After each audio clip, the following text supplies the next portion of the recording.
Welcome sa Pop Life! Did you know there is a place in Cubao where you become part of the art? Welcome to Art and Island, an interactive 3D art museum where the walls are not just for looking. They are made for playing, posing, and creating. Dito, bawat sulok ay photo opportunity mula sa mga giant illusions hanggang sa mind-bending perspectives. Hindi ito yung typical museum na bawal humawak at tahimik lang. Pwede kang tumawa, mag-explore, at syempre kumuha ng creative shots na pang Instagram. And this is Nina, your Gala-Gala girl, dito lang sa GGSS. Gala-Gala, sarap-sarap.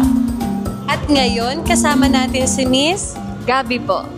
Para i-tour tayo dito sa Art and Island. So ano nga ba makikita dito sa Art and Island? So Art and Island is made out of mixed media art. So it's incorporating art into their daily lives. So especially here, it's more of a relaxing journey in Art and Island. So they can see projections such as this one in the Welcome Wave. And later on, we will see more of the traditional exhibits and projections as well as traditional paintings that our artists have created po. Gabi, ano namang meron dito? Yan, so this is our second. So this is our Gate of the Journey Zone. So dito po may incorporate yung or may encapsulate yung essence ng Art and Island. So this is a mixed media art museum at its finest po. So you can see the traditional paintings, you can also see the moving flowers po and the light arts po. So that's essentially what Art and Island is about. Incorporating different types of arts together to make one beautiful art form po. So here naman po is where the projections start to show na po. So this is called the Light of the Sea Zone, and dito makakakita naman ng more on Mother Nature's wonders. So dito under the sea, tas sa susunod naman po is more of on land wonders naman. So makikita niyo po yun later on. Ganda. So dito naman po makikita natin yung more on of what Season 1 has to offer. So Season 1 is from 2014 to 2022. And ito naman po mga works ng Korean artists po natin, tulad nitong Wings po na ito. And yung makikita nyo na po sa mga susunod, yun na po yung mga artworks na gawa po nila. And it's also symbolism of our journey towards a new and improved concept po for 2020. Ito po yung tinatawag na Hiwaga ng Pilipinas. And ito naman po is created by our Korean artists together with our Filipino artists po. So this is more on utilizing UV paintings. And kung makikita nyo po is glow in the dark po siya. So kung makikita nyo po yung mga clothes po namin, medyo nag-illuminate po siya. Ano namang meron dito, Gabi? So ito naman po yung Circle of Seasons po namin. So this is the biggest zone. And kung mapapansin nyo naman po talaga is for relaxation po ito.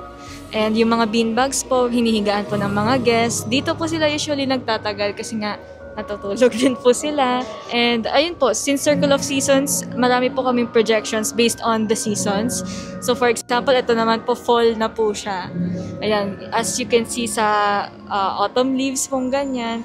Tapos later, winter na po and spring. Ay, nakatulog na si ma'am. So, gaano ka pala katagal pwede magstay dito sa Art and Island? Ayun, so wala naman po kaming time limit. Especially kapag nag-purchase po kayo ng tickets namin. Wala po siyang time limit.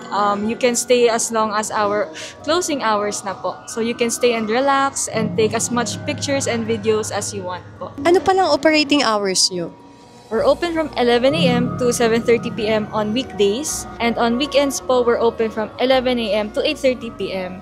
Pero yung cut-off po ng ticket selling po namin and admission is at 6 p.m. for weekdays and 7 p.m. naman po for weekends. How much is the ticket here? Yung standard adult rate po natin is 850 pesos. But we do have discounted rates. So for example po, for kinder to elementary, 600 na lang po sila. For high school to college, it's 700. And for seniors and PWD, it's 600 na lang rin po. At saan nga pala ulit matatagpuan tong Art and Island? So we're located here in Cubao, 15th Avenue. So ma-access nyo po kami through Aurora Boulevard po. Pwede rin po kayo pumasok through our Cubao Expo Gate. So open rin po yun for you to go enjoy other different places po. So may shortcut na po siya essentially. At pagkatapos mong ma-explore ang Art in Island, may Korean restaurant sila sa ibaba na pwede mong kainan pagkatapos. Kaya kung isa kang explorer o naghahanap lang ng kakaibang experience, Art in Island is a must visit. Perfecto for family, magbabarkada, couples, or kahit solo ka pa. And this is Nina sharing stories of places that spark wonder and creativity. Till our next gala, dito lang yan sa Pop Life!